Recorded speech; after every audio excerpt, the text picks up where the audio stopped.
let me show you a surprise. Let me show you a surprise. It just so happens that Wakwa is here in Lagos. In Lagos, yes, just in case you're wondering where I've been.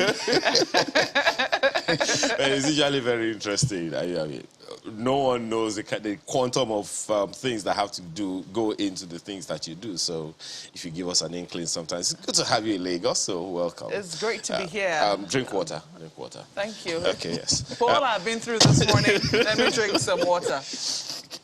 We also have with us this morning to discuss the first conversation, Mr. Dele Ashiru, who is Chairman ASU UNILAG. Thank you so much for joining us. Thank you for the invitation. As well as Professor Abiodun Adeshegun, who is Dean, School of Education and Humanities, Babcock University. He's also a professor of African history and history of religious education. He joins us virtually from Ogun State. Thank you for joining us this morning, Prof. Mr. Ashiru, first of all, let's speak to that the conversation that you just heard on the floor of the House of Representatives, where Honorable Ogun was advocating that students of public officers who was trying to legislate concerning students of public officers who study abroad. What are your thoughts on that? Let me use Marquez's words. Well, it's a two-way thing. Whereas people should have the legitimate right to have their kids educated in any institution of their choice, it provides then a moral question.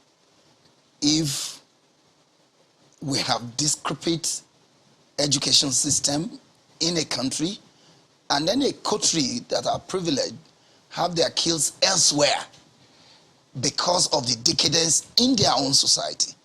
So one would think that when Nigeria's education was at par with those in Commonwealth countries and in other countries of the world, it didn't matter where Nigerians schooled.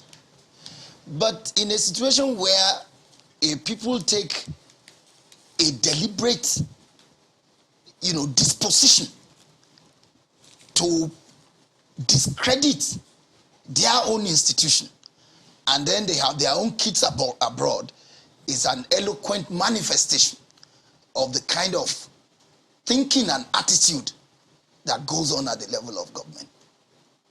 But you also heard some of their arguments, or you may have come across some of the other arguments against that, saying, look, what of those of us who have already been well-made and sent our children abroad before we came here?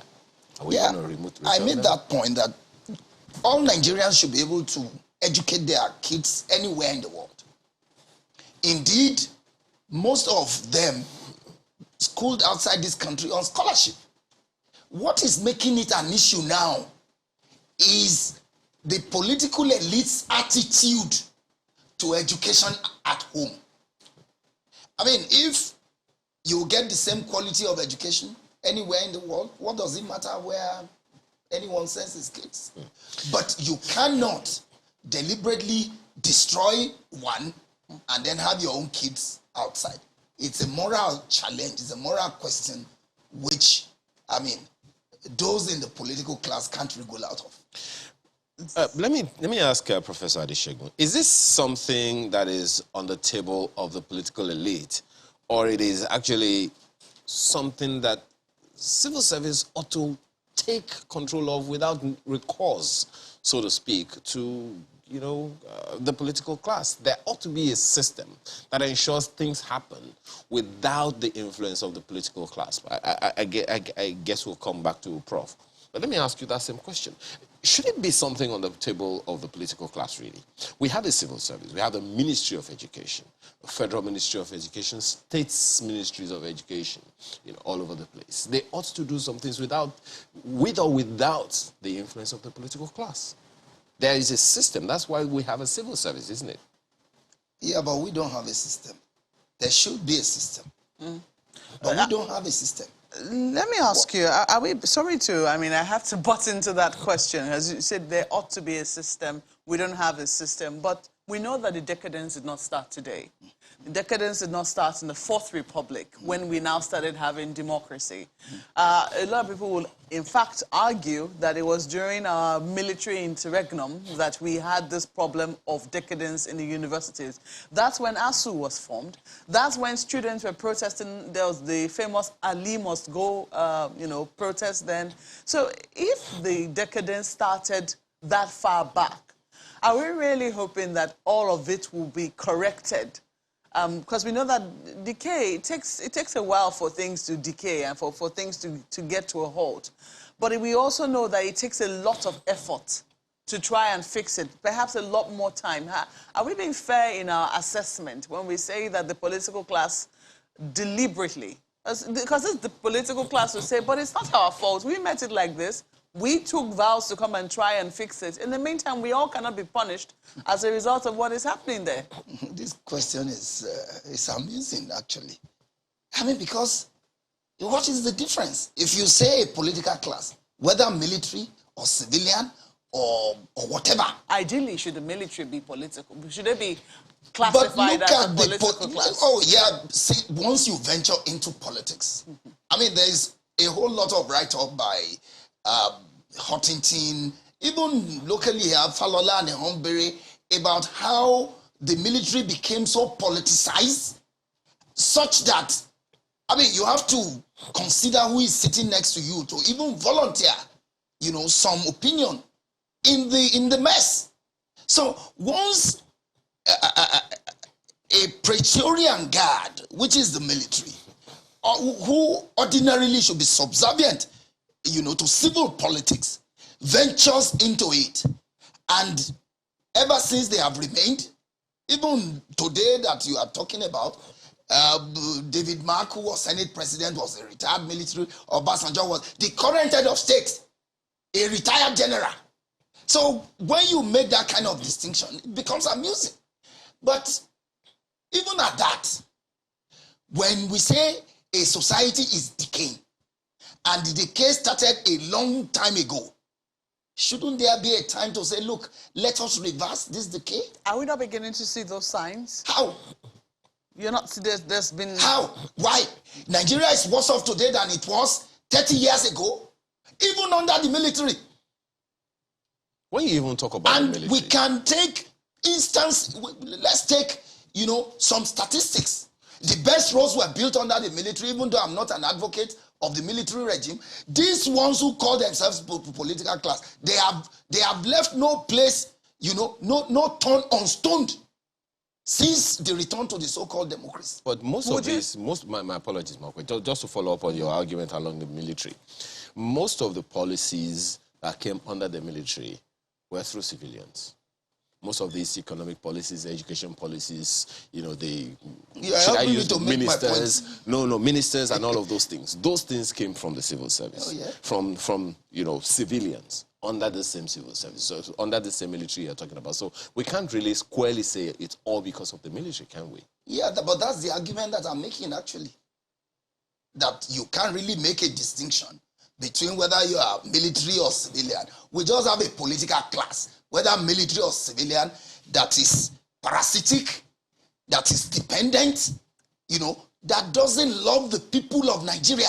Is there a history? Even the narrative under democracy is symptomatic of what you have under military, my ministry, my government, where I dump, I did. So where lies Mr. Ashley, the so-called democracy? There was a time in this country where such institutions as UCH were praised highly. Oh, sure. It is in this same country. Yeah. So can you trace, and that's not the only one, that's just an example of several institutions of higher learning in the country that had good names, if I can use that term, and they are very highly revered all over the world.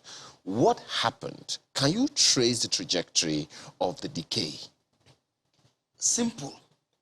Just government's insensitivity and unwillingness to prioritize education. When you say, let's decrypt it. When you say government, it's not just one person. As Marquez said, it's historic. So, and that's why I said we were supposed to, there was a system that made UCH what it was, and several other universities all over the nation at the time. What happened? What happened is multifaceted. One, at the level of Nigeria's decay as a sovereign nation. Nigeria is also a country that lacks relative autonomy. Most of the policies that you see in the education, in the health sector and all that are received policies from institutions and organizations outside the country. And the IMF and World Bank had done more damage to education and health, much more than any other organ. Take, for example, the decay began when government said, look, now education can no longer be for all. Education must now be commercialized and privatized such that only those who can pay for it can access it. And that's when government began to reduce subsidy on education, reduce funding to university, sponsoring crisis. But let's face it, Dr. Asher, if we look at the realities, our realities as a country, of course we haven't made a lot of wise choices. And that also includes in our population growth. Our population growth also ought to be an advantage. We're not even able to count successfully how many we truly are. But we know that we are reproducing at an exponential rate, at a rate that even we're not as productive in that regard in earning. So I do believe that at some point government must have found itself hampered to say, I cannot cope. Let's face it. I mean, the chances are very high that if we had tried to, and I'm not making excuses for government, I'm just saying these are some of the realities that stared us in the face. So the decay that we're talking about, I mean, look at the population of the students, the number of students who are currently seeking admission into higher institutions of learning. JAMB, is really struggling with that figure. When eventually they're even able to pass them, students are not even able to get placement in universities. See, this is my reaction to that. Let's not continue to make excuses for government. Yes, population, our population ought to be an advantage. And the way population increased exponentially, government's revenue increased exponentially. What has government been able to do? They did really increase exponentially? There were, of course, you shouldn't be asking me this question. This is public knowledge. Let's look at it in terms of our productivity. I mean, we cannot be where and we if are. we are not productive, that should be a plus. So we should ask. I mean, because at the end of the day, who should drive productivity there will be questions. in any society? The same political class. There will be questions. Elite consensus about a direction for the country, which we don't have in any of the sectors. Dr. Asher, the people and the cadre in the ivory towers, they're not. I mean, some people will say yes, you can be activists, but I think that oftentimes what they expect of people in the ivory towers, of the academics in the ivory towers, should be solutions. If we currently are where, it's the truth. I mean, if we currently are where we are, should it be a case of us looking for, I mean, to try and trace the problems, but to also find solutions? The solutions to Nigerian problem is everywhere. Here we had a president who told the world that, yeah, you are my advisor, but am I bound to take your advice? And this was also a president who had a think tank with a blueprint, which I have all the copies of the blueprint in my office, about how to develop Nigeria. We've been waxing lyrical about diversifying the economy and all that. But it remains diversification, only by lip service. And then when we had a minister of agriculture in this country who, all he does is share telephone and all that. You can't find tomato in the market. You can't find rice anywhere. And he got several awards as an excellent minister of education. It's a question of priority. It's a question of government's disdain for intellectual solution to Nigeria's problem. all the solutions to Nigerian problem are in the Nigerian universities. People have written papers, written letters, even in government archives, about diversification of the economy, about making this society a productive one. Look, how do you explain a country that doesn't produce anything and yet is the largest importer of everything? And even the one we produce here don't get government patronage. Innocent is there producing vehicles. Is there any deliberate government policy to say that moving forward, let us expand production in this sector and buy innocent vehicle, beginning from the president? Look at fabric. How many of those in the political class and those who rule us wear Nigerian fabric? Even when, AGOA, we signed an agreement with other countries, government cannot push it. So what are we talking about? The solutions are there, but whether those who are to carry on with the solution are willing to do so is a different thing. And much more fundamentally, as we blame leadership, we should also blame Nigerians. Nigerians are too docile, and they take all kinds of bullshit from those who rule them. How do you have, what the Minister of Labor and on Productivity yesterday, look at the arrogance, look at the utterances. My ministry, there's no minister who wants a ministry. All the ministries belong to the Nigerian people. But isn't that how to take responsibility? By personalizing a ministry? Isn't it his ministry? It is not his ministry. He's only a public servant in that ministry. That ministry belongs to the Nigerian people. And when Nigerian people say, this is what you are doing is antithetical to the spirit of development in the country, what he needs is a review. Would you not say, Dr. Ashiru, that... And not a blatant rationalization. On that same issue, sir, would you not say that your office is your office? Your office is not your office. Your office. I don't have an office. I don't have an office. But ASU is your school, isn't it? Yeah, no, ASU, Unilag is my school. The office there belongs to Unilag. So Unilag... And Unilag belongs to the Nigerian people. So Unilag is not I am only a tenant in that office. I can be kicked out of the place anytime. We are all tenants in the world. But also, why would then the minister come and say this is nonetheless, in a manner of speaking, and I think that sometimes it's about context. I'm not making it, and I'm not. In fact, I'm not the minister spokesperson. But what I'm trying to make is that some people will say it's a matter of speaking, and it's a manner of speaking. In my ministry, in my office, it's a mindset. In our office, you can't hear an American president say it's his office. Go and check the narrative. Okay, well, we can always go and check that out. I'm sure that there are people who will go and be checking out. But let us see if Professor Abiodun Adeshegun is with us now. Do we have that confirmation? Yes, Professor Adeshegun. Well, thank you for joining us, Prof. Thank you very much. I'm almost certain that you've been listening to a bit of what we've been talking about. Well, the whole conversation is about improving tertiary education in Nigeria, and that those who are for or against foreign education for students, there are those who are arguing. You may want to, first of all, add your voice to that argument in the House of Representatives, that children of public officers should only school in Nigeria to fast-track development of the education sector in the country. What's your take on that? Thank you very much. I think that maybe we should look at this whole matter from a different perspective. In the Japanese history class which I teach, I remember that when Japan started the railway system in the 1880s, they immediately involved the private sector, so that as government was putting in some effort, private sector was also helping to develop the railway system in Japan. That's as far back as the 1880s.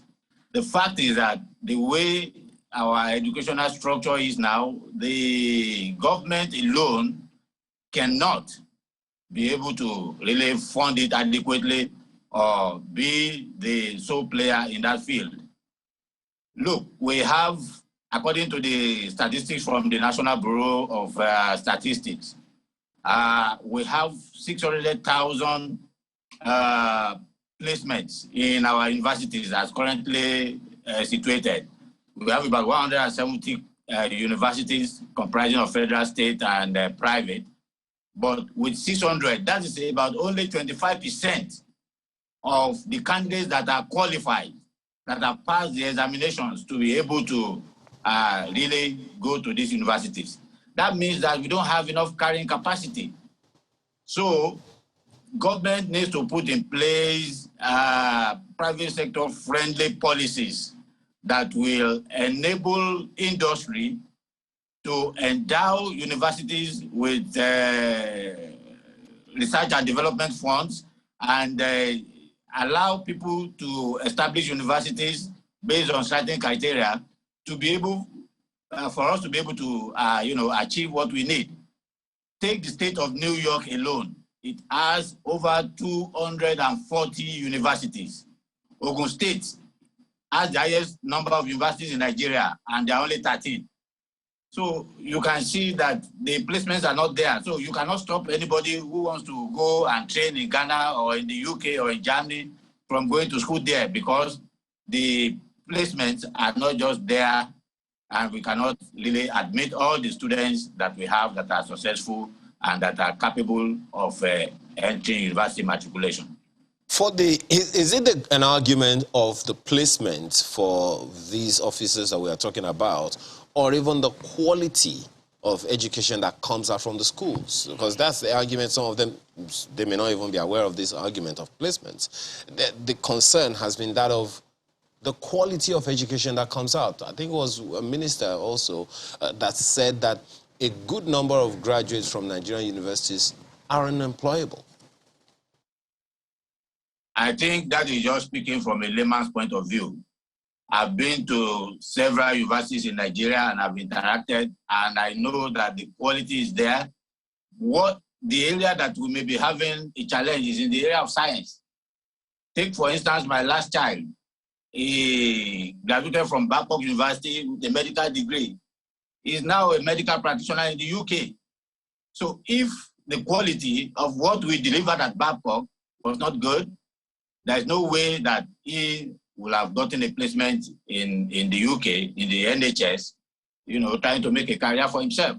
So it's not about quality, because Nigerian graduates go out there to America, to different parts of the world, and they do very well in their postgraduates, which means that the foundation that they've had in Nigeria is very good. Well, Prof, you have spoken about how, government needs to enable policies that will help the private sector, set up centers of research and endow it with funds. You are currently in the private university system and you have operated there. Some people argue that there's nothing hindering you, there should be nothing hindering you from being able to seek this sort of support. Or do you also rely on the policies that government will make before you're able to seek those kinds of support for endowment? Well, as far as I know, government has not stopped anyone from looking for endowments. So we at Babcock University are doing our best to, key into that and get what we need to get. But the point is that let us start from the TED Fund, for instance. The TED Fund is a fund that is generated by Nigerian companies in Nigeria, doing business in Nigeria.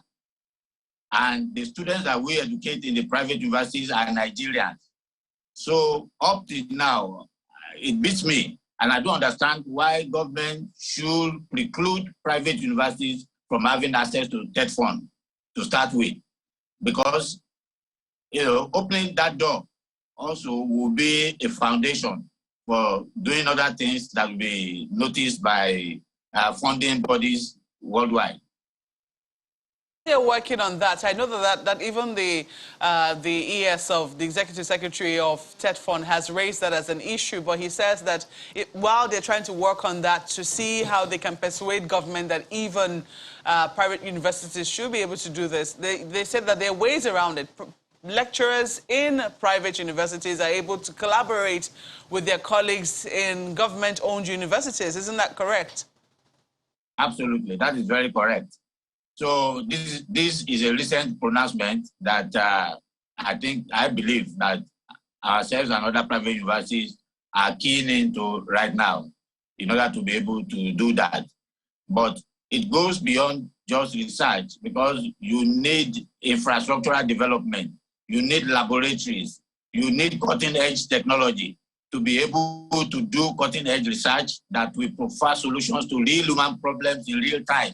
This is what the universities need to do now. There has to be a nexus between the university and the industry. Exactly, and I think it dovetails into that question about employability. When you say that it is not true, I mean, as you said, and as you acknowledge that it is true that in science courses, there is a challenge there. And I'm sure that even Ms. Asher, you will not shy away from the fact that there are you don't agree that there is a challenge in the area. I'll just give you an instance. Yesterday, I happened to be at a summit that has to do with employment, and somebody gave an instance of how the language for programming, which she was taught in the course of computer science, was outdated. That the most relevant education she got as a student was what she got during her IT, when she was placed in the industry to learn for 3 months, I think, 3 months at each time. She did it for about 6 months. And then the 1 year she had as a youth corper. That was the most valuable education she had, which placed her in good stead to be able to get a job.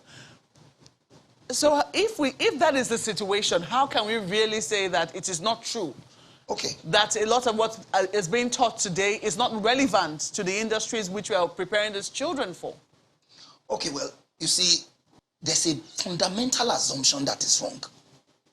University education is not for employability. That one is basic. Now, there's also a lot wrong with the system of education that we have. It's not for employability. Not university education is, in fact, if you have a good university education, you should be an employer of labor. So why do industries? Just let me finish my thought. Okay. Now, if you look at systems all over the world, only a certain percentage of citizens in a country should be able to go to a university. The rest should go to what they call a polytechnic, a monotechnic, a technical college, etc. Such that by the time, they finish from those, institutions of learning, as it was in Nigeria in the past, they can move into the industry as artisans and all that. Today, you are regarded as a less than stellar human being if you don't have a university education. And that's why the pressure is on university education. Check any developed countries in the world. Those who populate their universities are not their citizens. There are people from Nigeria, from China, and all that who go, Secondly, I want to react to some assertions made by Prof. with due respect. The first is that TED Fund, private universities by TED Fund law should contribute to TED Fund. If what we were told when private universities were to be licensed was that they were complete public universities, and government had done all that they could to achieve that, but for the resilience of us. So it beats my imagination if people who thought that they had the wherewithal to establish a university will now come back and be asking for government support to build infrastructure in a private university. By TED Fund law, companies which private universities can fall under are to contribute a certain percentage to TED Fund. In terms of research, you made the point. Yes, if you are a researcher in a university and governments desire development, they can sponsor any scholar, whether from private, faith-based, public, or wherever university, to engage in that. But it also comes back to the question of willingness. In one of our agreements with government, so you complain about funding education. Now, these consultancies that you give to your friends and cronies and dependents from elsewhere in the world, take it to the university. Let us do the thinking for you.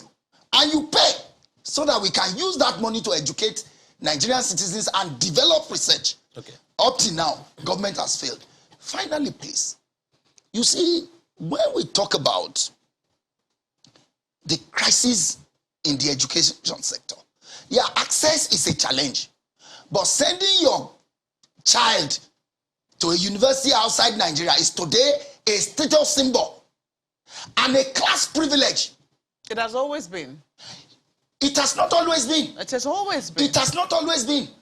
Majority of those who are taking these decisions that are under developing education in Nigeria, schooled outside with government scholarship, not with individual funding. So perhaps there was a time, and even at that time, for people to be able to get government scholarship, you had to be exceptional. Oh, yes. So at that point, today the exceptional ones don't get money to go abroad.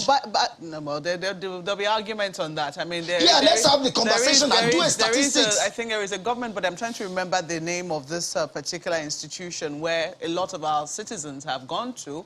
They apply and they get funding at least I know at what level? 1 or 2 people. Maybe for masters or for... I'm talking about basic university education. Still, I mean, sometimes, you know, when we give this information, it's extremely important. People are watching us. People don't know this availability. When my cousin told me, it was the first time I knew that such a thing existed. Which one? I'm trying to remember the name of the... Yes, I'm trying to remember the name of the institution, and that's also, which gives you government are also funding. even helping me to make my point. Look, in Unilag... You were talking about class, Mr. Ashley. That's why I interrupted you. You were talking about class and how education, university education... Even to educate your word in Cotonou here now is fast a status symbol. Then, so maybe it has now changed to a status symbol of economics. I mean, an economic status symbol. But then... And there's also the government policy that if you school out of Nigeria, it's added advantage. So we all know, and this is. So if I'm trying my best to, you know, make this as conversational as possible and as not as confrontational, because it's supposed to be. I'm not being confronting. I'm deploying facts. It's a and nobody you are not able to push this argument because they are counterfactual. It's a discussion that we're having, Dr. Ashu. You talked about how university education should not be for everybody. You talked about how university education is not for employability. But that is not what we were told. I mean, this is not how we have socialized our university education system. When our universities started in Nigeria, it was so that we could fill certain cadres within and certain needs in our country. Isn't that correct? And so it was a lot of people aspired that their children should go to universities so that when they finished, they could get jobs. Wasn't that how it worked? So if there is a counter-narrative, we shouldn't deploy that because we are socialized into that. If that and it's fast taking out the reason, the tear for setting up a university. So if that is the case, if we now say that this is not how it ought to be, let us go back there. And we see that a lot of our people are going out with the resources which could come. We all know that going abroad doesn't come cheap. We know that a university education abroad is not cheap. Not everyone can afford it. In fact, perhaps a very minute percentage of this country can afford it. If that is the case, is it really right that we watch, because as a result of what is happening in our own university education system, that all of these monies are ferried out of our country, valuable resource that we could keep here and manage because of how our structure, our university system is currently structured? Is it right that we watch that it goes out like that? Who is doing the watching? Those that are supposed to enact policies, develop the local education system, the national one, are the ones deliberately destroying it and taking their own kids out of the country. So you see, the challenge is there's a constant argument for subsidies in our education system, especially at the university level. And government says these subsidies are not sustainable. It is time that we begin to find alternatives. From the 2009 agreements, we also know that there was also the Wale Babalakin committee, which was supposed to, also look at what was happening in the education system and find alternatives to how this should be funded. It would seem that that collapsed. The reasons are still very unclear, but it would seem that there is that resistance to try and get funding from elsewhere apart from government. There is a belief that government can afford all of it. Is that correct? You see, I think that what they are trying to do is to push a particular narrative.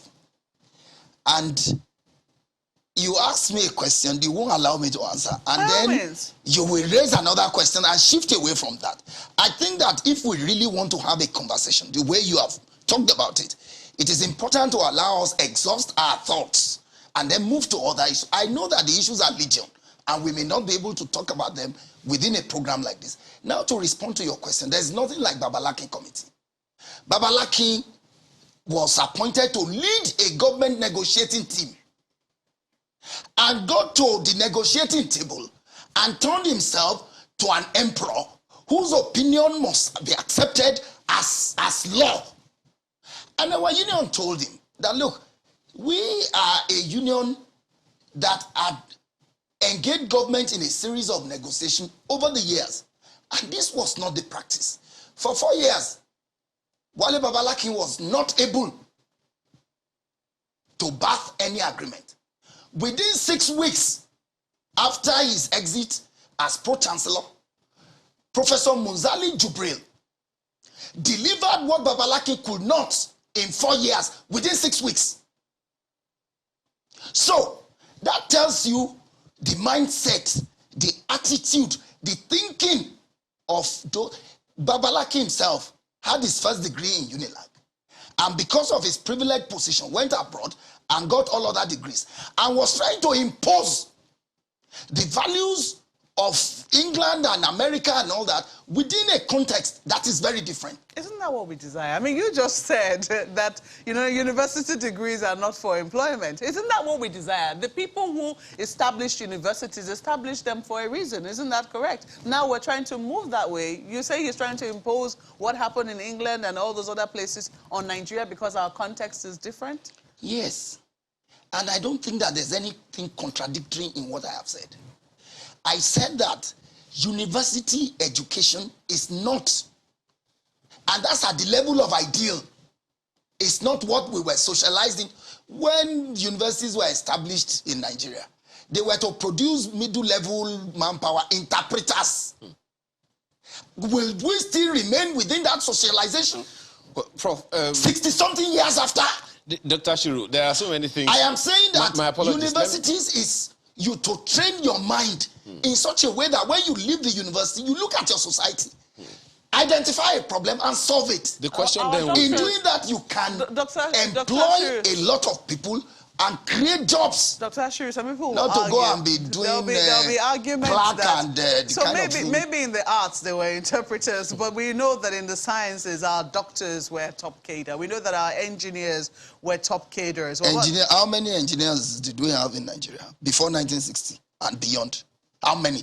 And how many doctors compared to geographers and historians and English teachers and all of that? Let's bring Professor Adeshego into this conversation. Well, Prof, you definitely have been listening to some of the things that we are saying. And then, of course, there is that issue that's just been raised by Dr. Ashiru about the dichotomy between public universities and private universities. You may want to speak to that as well. But perhaps to even begin to tailor this conversation would be an issue that Dr. Ashiru raised earlier about a direction for our education. There are those who argue maybe if we had an ethos that says this is what our education should achieve for the nation, a national direction that all universities, all of our education, whether public or private, they are focused on. What's your take on that? There are those who also argue we don't even have that vision. Consequently, everyone is just firing freely. Let me agree with those that say that we don't have the vision and direction to say this is exactly what we want to achieve. But to say that education is not for employability will be missing the point up totally. Because it is true that we teach entrepreneurship in our schools now in order to, motivate the young people to establish businesses. But at the same time,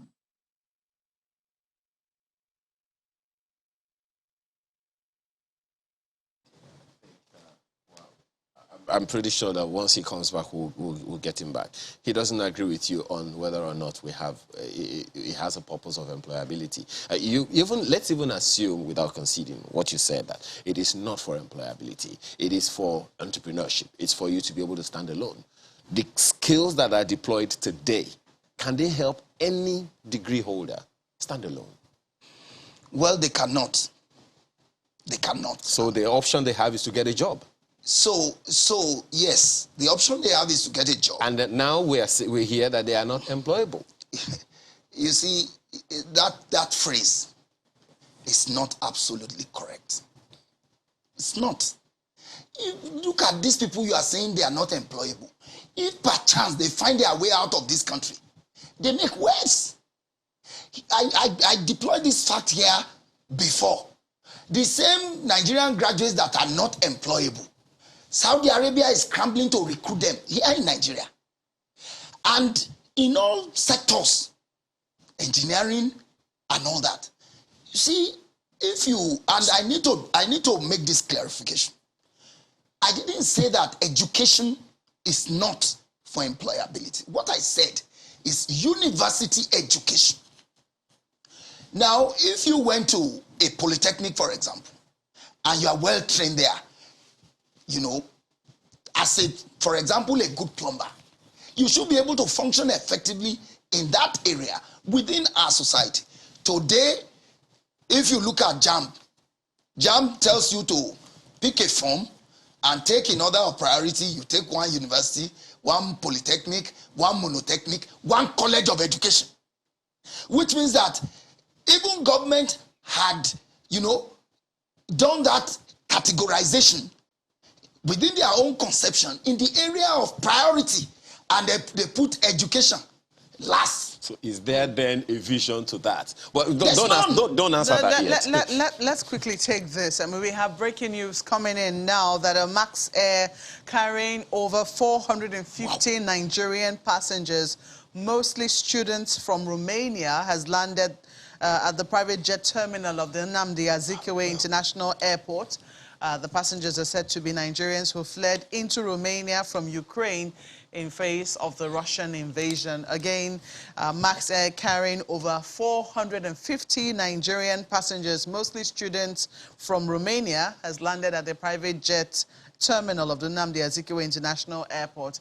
And the passengers are said to be Nigerians who fled into Romania from Ukraine in the face of Russian invasion.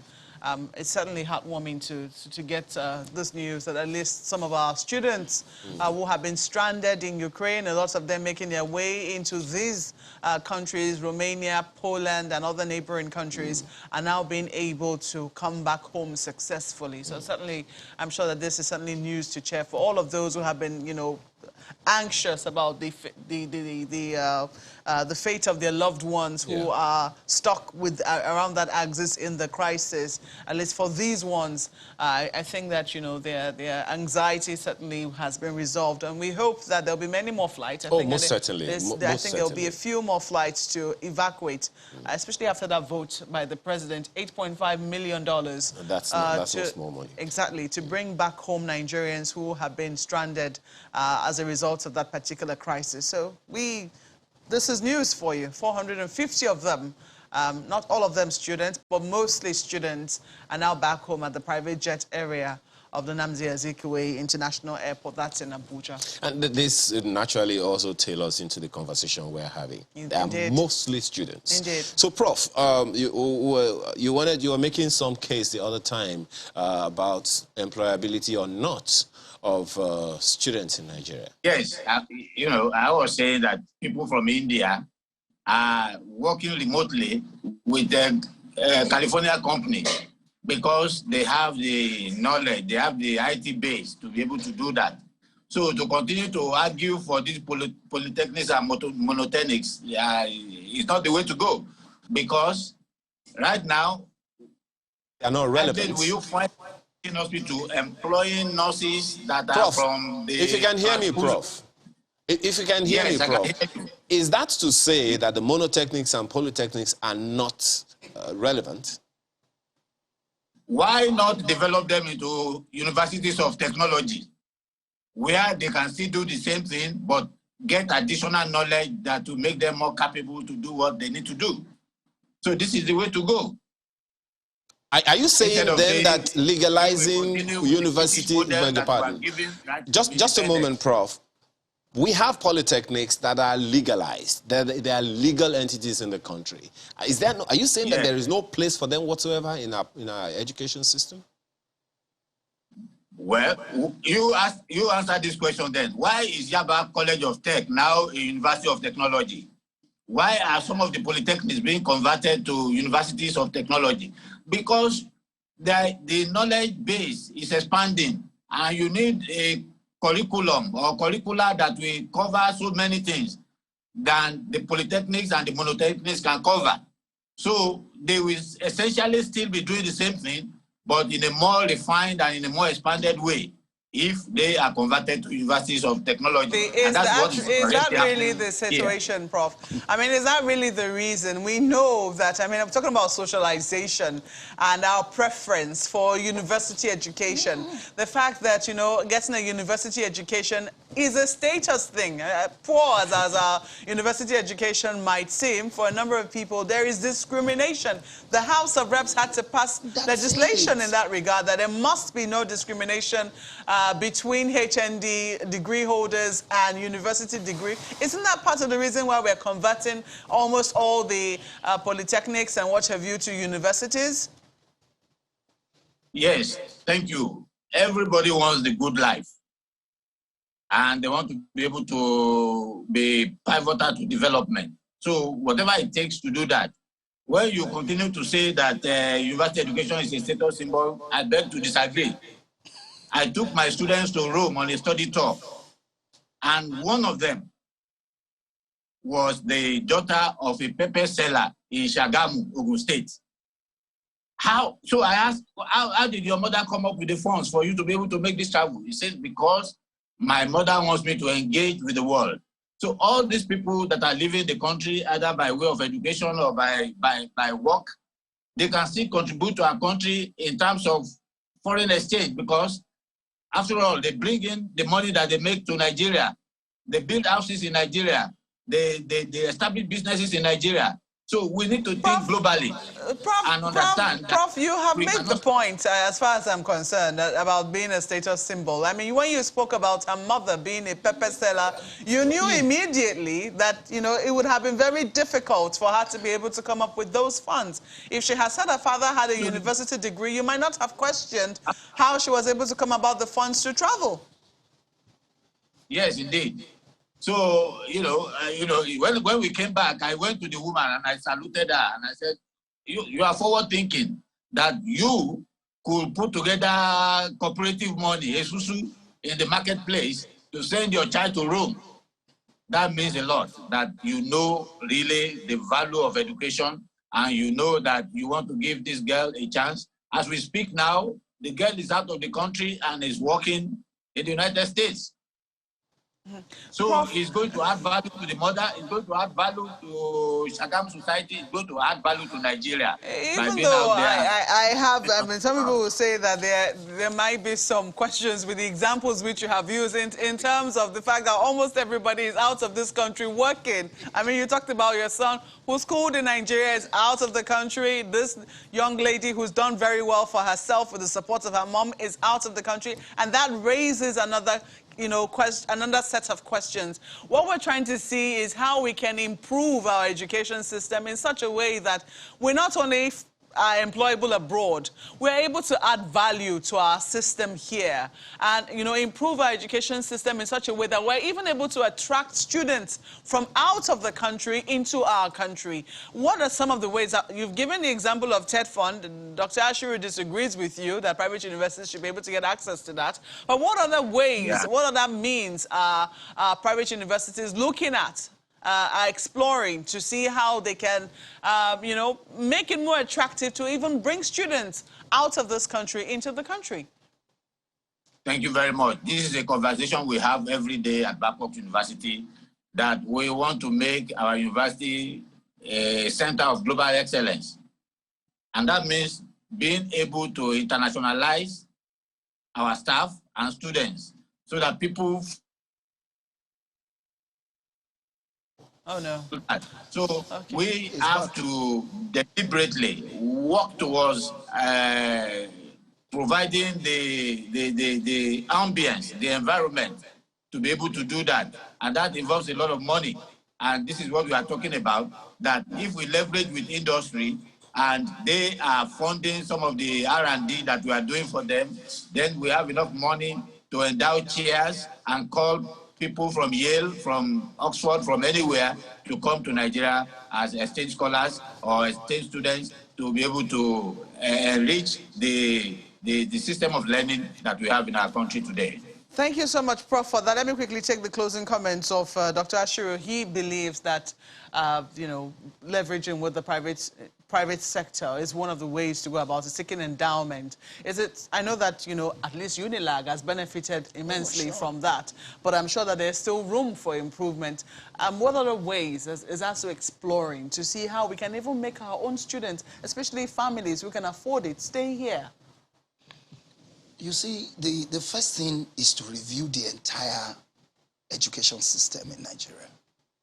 And like he pointed out, with a clear philosophy and direction for that Nigerian education, that's what they did in China, in India, in Singapore, and in all the other countries that are making progress. We have to have a direction. And that policy must be faithfully followed. The example of a market woman in Shagamu sending how many market women, that example is also part of the mindset that is destroying education in Nigeria. There are over 1,000 market women in Shagamu. If only one is able to raise money to go to home, is that a success story? Or to work assiduously to ensure that education is made affordable and accessible by deliberate government policy. It's an endless conversation. Some of us would not have been able to make it to the university if we don't have futuristic and very, you know, brilliant which we politicians, expect you, people like Jakonde and all of that. Dr. Ashiru, which we expect you to also, you know, communicate to the students that you're teaching. But for now, we have to thank you very much for being a part of our conversation this morning.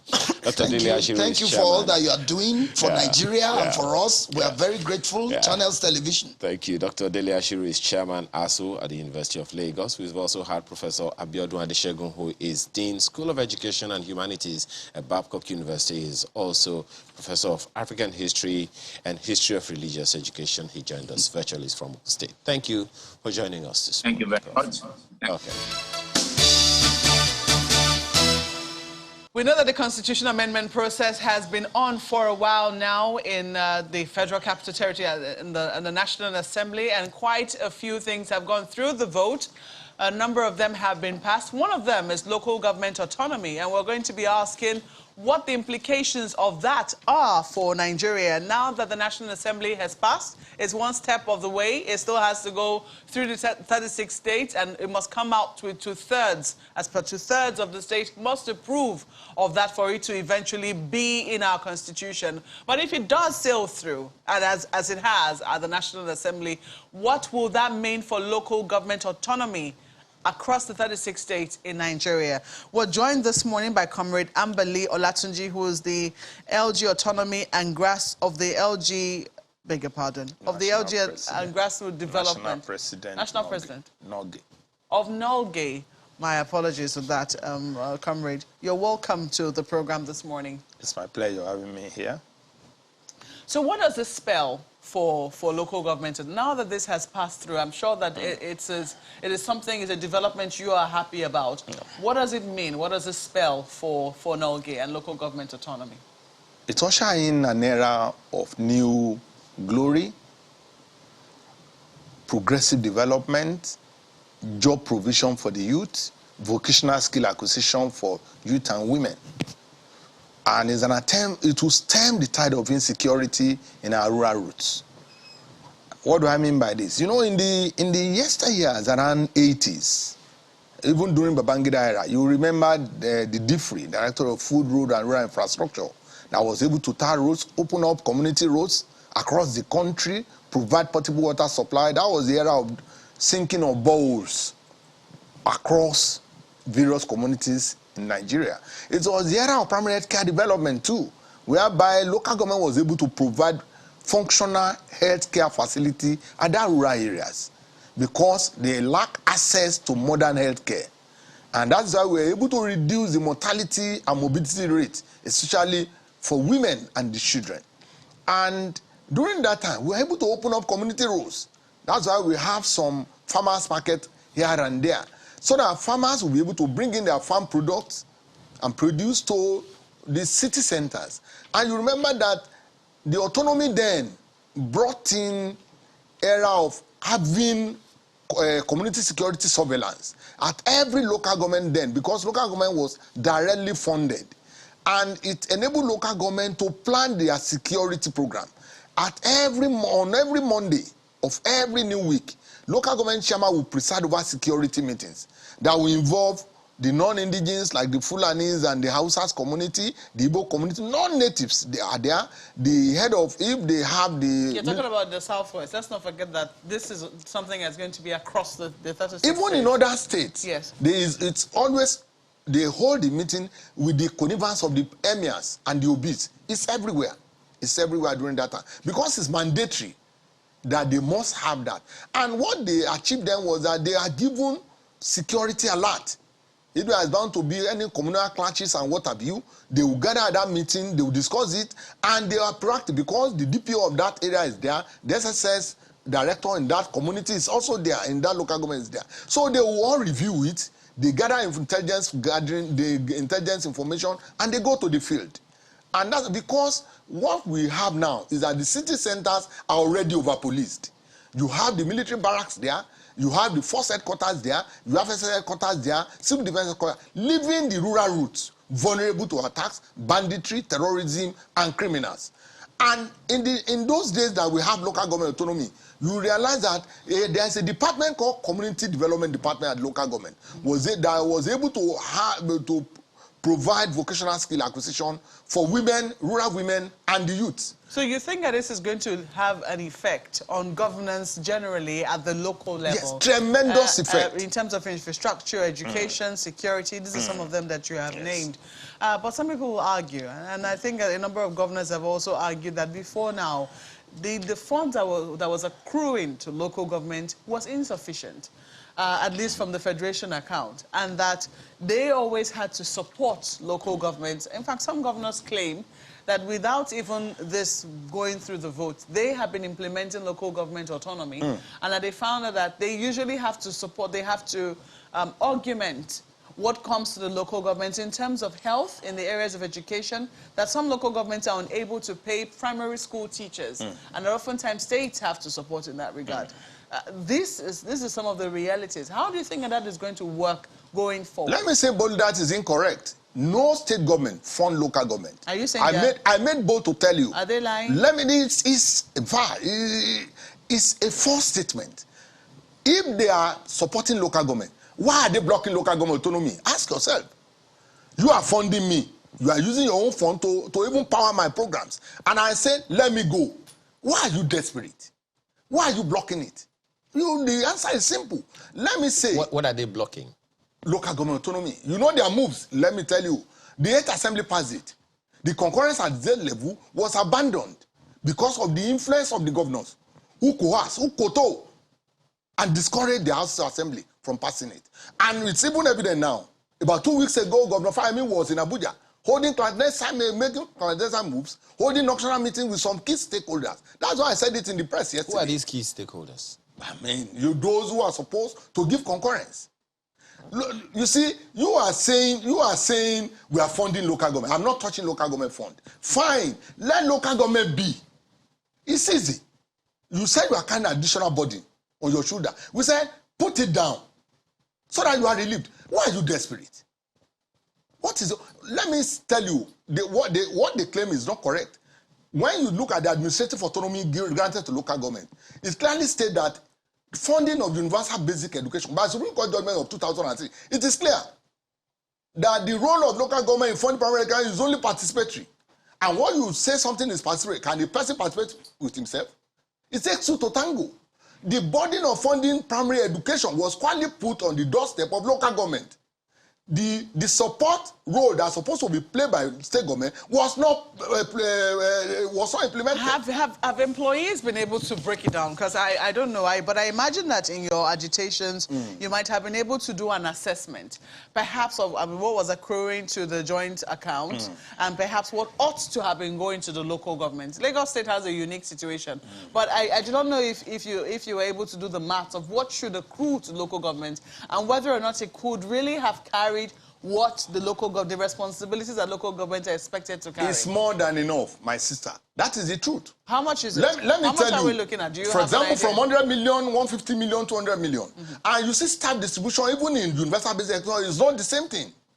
There are some, the cosmopolitan centers has many teachers in their employment than all the rural local government settings. You know, local government is classified into three.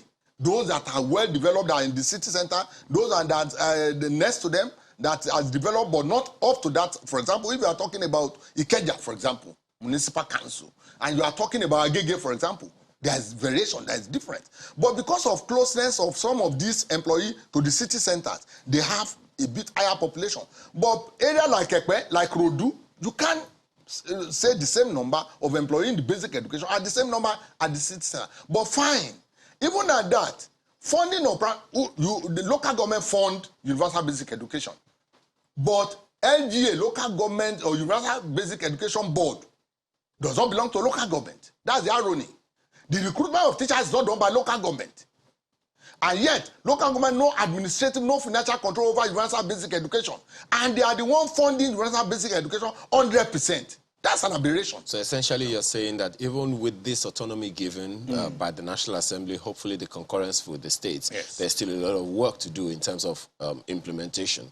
But, you know, the state houses of assembly, the members of the state houses of assembly are from the local governments. They are from the wards in the local governments. And they're supposed to speak to their constituencies. Do you think that the voices of the governors are stronger than the voices of the people who employed them? You and I know the obvious. If there is autonomy for judiciary and parliamentary, and even the parliament voted initially against their own autonomy, do you think that is normal? He who paid the pipers dictate the tunes. That is why we are saying that for us to get it right in Nigeria, local government autonomy should be granted, judicial autonomy should be granted, and the parliamentary autonomy should be granted. You see, our problem is that we are having very powerful individuals. We are not strengthening institutions. And for us to get our democracy on the right footings, we must make deliberate attempt to strengthen the institution. For example, now, in the House of Assembly, whatever the governor wants goes most of the time. Until recently, there's a kind of differences. You know, the experience of 8th Assembly is still with us. Nigerians overwhelmingly voted in support of autonomy during the referendum everywhere in the country. And when we even met, we did advocacy to all the speakers of House of Assembly. We met even some of the governors. We did a rally around the country. We mobilized women, youth, and everybody. But when it got to the State House of Assembly, only 7 gave the concurrence. 3 voted no. Others didn't even debate it at the floor of the assembly. And they confided in us that their governors told them if they dare pass it then, they will lose their return to the House of Assembly. But eventually, you know how God works. Most of them who fail to do that run into political crisis with our governor later on, and they never return back to the House of Assembly. And you see, the implication is that if we had allowed autonomy of local government to have taken place around that time, the decay in our society, the systematic destruction of nation, and the sickness of Nigeria as of today may not have been this grievous. Because if you allow a functional local government, it will have allowed all-inclusive governance at that level. In a nation that is multi-ethnic like Nigeria, that no federal government can be able to meet the political aspiration of everybody. You need to give an inclusive platform at that level that will give a sense of political relevance to various ethnic groups in the society, in the local government. That's why we clamor for transparent election and credible election at that level. Even to make it worse, the state political actors hijack the political autonomy of local government by dissolving democratically elected local government and putting their cronies, their surrogates in place. And that's what I wanted to ask you, because local government, passing local government autonomy is one thing. As my colleague talked about, the challenge of implementing, and I was going to say, at the end of the day, you still need a local government chairman who's going to be the administrator of this fund. Isn't that correct? And we understand, I mean, today on hard copy, we're going to be talking to the governor of Nasarawa State, and I had an interview with him asking about local government autonomy and asking about the conduct of elections into local government seats, to fill local government seats. As we speak today, we know that there is no variation. All the local government, when an election is conducted, all the chairmen belong to the same party as the government. I mean, the governor in power, or the government in power, it never changes, and this is across parties. So if that is the case, it means that, I mean, I asked him if he felt something off with that, and he said, well, possibly there could be something, and he tried to explain why it is so. But if that is the case, if it would seem that, you know, the chairman will still be very firmly under the leadership, because we know that the governors are the leaders of the political parties in their respective states. They will still be under the leadership of the party. Is there really autonomy in that regard? Isn't just financial autonomy? Does it really translate to autonomy of decision-making and taking? No, you see, Maupe, the difference is this. What attracted the governors to desperately look for the political leadership of local government? It is the finance. That's number one. That is why what the National Assembly has done to grant financial autonomy to local government is a very wonderful decision. If you know that you can't have access to it, when we were lobbying, we were trying to canvass for actualization of local government autonomy. We were also actually canvassing for the establishment of all anti-corruption agencies in all 774 local government in Nigeria. Because we know Nigerians, if you don't put them on their toes, something can happen. Is that really the solution? When you know that the governor can remove a local government chairman, that is why the administrative autonomy is there. When you look at Section 3, it guarantees 4-year tenure of local government. And it says, too, under administrative autonomy that was recently passed, saying that nobody shall have power to remove a democratically elected local government like before. That governor will just announce in the news that you are removed. You see, the feeling of insecurity of tenure contributed largely to some of them why they become yes men. Because they know they are not secured. They know in the past, the legislator, when we are having autonomy then, the chairman can be removed, can be suspended, but by the legislative arm of the local government. And you must allege him, state all reasons, just like what is operational in the federal and the state level. He must be allowed to appear to defend himself. But today, nothing like that. The governor will just announce tomorrow, you are gone. So what strategy now why we are saying that all these anti-corruption agencies will be there, should be there, is to put even the chairman on their toes. And let me also say, local government as a tier of government is different from state. You are not always shielded from the people. You are accessible. You don't go with the retinue of security. So it is easy for people to march to your house and your family to hold you accountable. I work in one local government, the other local government. There was an incident in Adao. A chairman wanted to re-roof a school. He removed the roofing sheet, the damaged one, and put it somewhere. But some people needed it. They asked him to give them. And he gave it to another community to go and use. The second day, the people from Adao marched on another local government. They still up everywhere. The chairman has to go back, brought that in, and return to them with apology. So at local government level, people know you. They know your house. They know your family. If you misbehave, you are on your own. Comrade, so for us, comrade, on that issue of local government and all of that, we have more than 774 local government areas now. Well, the Constitution recognizes 774, but there are those that they are now called local council development areas. There are those who are questioning how is that concurrence going to happen now, where one local government has been divided into two local council development areas as opposed to local government areas. Let me tell you, Section 7.2 under the administrative autonomy, it says a local government that is not democratically institutionalized, that is not recognized by Nigerian law, shall not be recognized. That's the first part. Shall not have access to federal allocation or internally generated revenue, shall not perform the role of local government. That has addressed your question. And yes, it has addressed your question. You are now talking about concurrence. You see, Nigerian too, just like Bafia Amaro said, it is time for Nigeria to rise up and defend their interest. Local government belongs to the people. an autonomous local government is democratic right of Nigerian people. So what does that mean for those council development areas? Let me tell you, in our agitation for local government autonomy, we submitted a proposal to the National Assembly that don't say specifically that they can create local government development areas, but set a guidelines, a standard. That is the vision of the founding fathers of local government system. That, for example, when we have an area that has about 500 citizens residing in that locality, and they have markets, they have minimum of 2 secondary schools, 5 primary schools, and they are able to generate 50% of their IGR, you can give them provisional approval. And how to go about it, we submitted it along the geopolitical zones. And how to do it is that conduct referendum among them, let them vote in support, because sovereignty belongs to the people.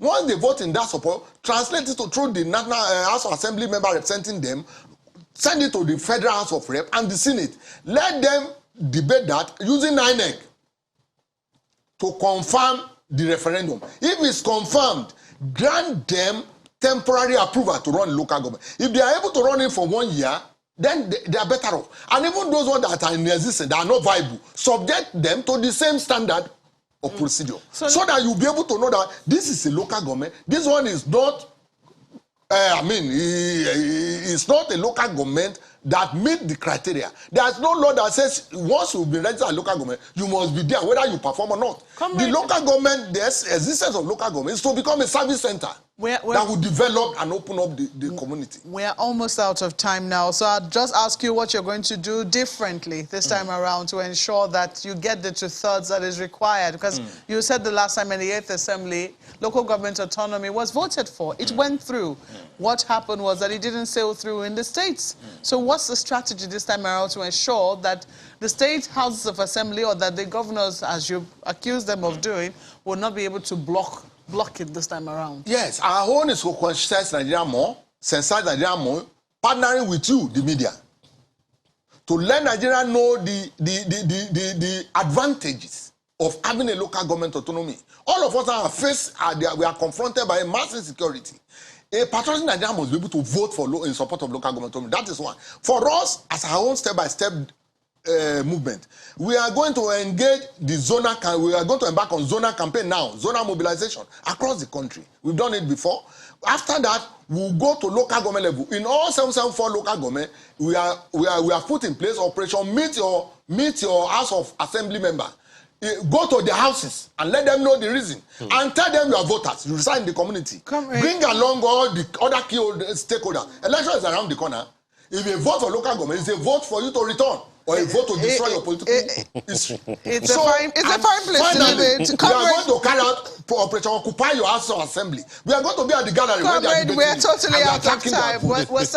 We're certainly going to be following you on this one. We wish you all the best. We wish all of us. Because, I mean, if it translates to development for all of us, it is good for all of us. So we have to thank you so much for coming on this morning to shed light on implications of the vote by the National Assembly to give local government autonomy. We've been speaking with Comrade Ambali Olatunji, who is the National President, Nigeria Union of Local Government Employees, NULGE. Thank you so much for coming on this morning. My pleasure. We have a few comments from you. Chidebere Onyemazu is talking about federations. It says, in a true federal structure like the United States, where we copied from, local government affairs is exclusively the headache of states. Local government should be removed from the Constitution so that states now decide what to do with local governments. We must copyright. Well, Festus is saying about tertiary education. Tertiary education is very expensive, and Nigeria's population has grown. Let FG introduce appropriate tuition fees. Minimum tuition fee in UK is £9,250, and it's about to go up again. Let us stop living in denial. Tertiary education can't be delivered on the cheap. And Oluyori Kenneth says, the decay is so in our faces, and government must sit up as a sovereign nation to help remedy the problems in the education sector. Alpha says, it amounts to abuse of human rights not to allow lawmakers' wards to study abroad, as some very successful people delving into, as some and some were very successful before delving into politics. Also, the education sector in Nigeria is bedeviled by many inadequacies. And Victor says it's a given that if there are strict laws concerning certain things, those things will change. As long as we source fuel, education, medicals, and all outside, those things will continue to suffer here. We all pay lip service, box with no accompanying bite. Oh, wow. Well, we hope that this time around, in terms of the local government autonomy, there will be some bite to ensure that that eventually sails through at the state level. We have to thank you so much for watching this morning. And just to inform you again that 450 Nigerians are back from Ukraine aboard a MAX Air flight. They're being processed at the Nnamdi Azikiwe International Airport, the private jet area. And we'll be giving you updates of that as we proceed along on the program on the station. Well, we've come to the end of Sunrise Daily for this beautiful Friday morning. Thank you for watching. I'm Malkwe Ogun Yusuf. Have a wonderful rest of your weekend. I'm Ayo Makide. Bye for now.